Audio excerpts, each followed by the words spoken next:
Hello guys, in today's tutorial I would like to show to you how to make aesthetic video using VN editor.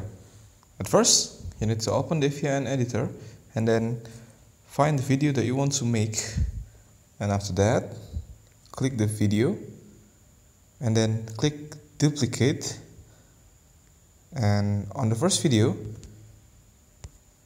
try to swipe the toolbars until you found forward, and then click forward, this one, and after you forward the video click the blue tools up the second video here and then try to find fill. After you click fill, then click flip, and after you flip it swipe left again until you found mask.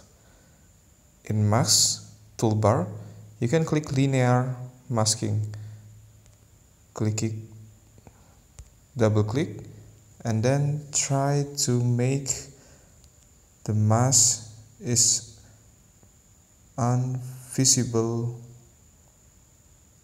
until you can see that it was masked video, and after that click done, and then you can see the result now.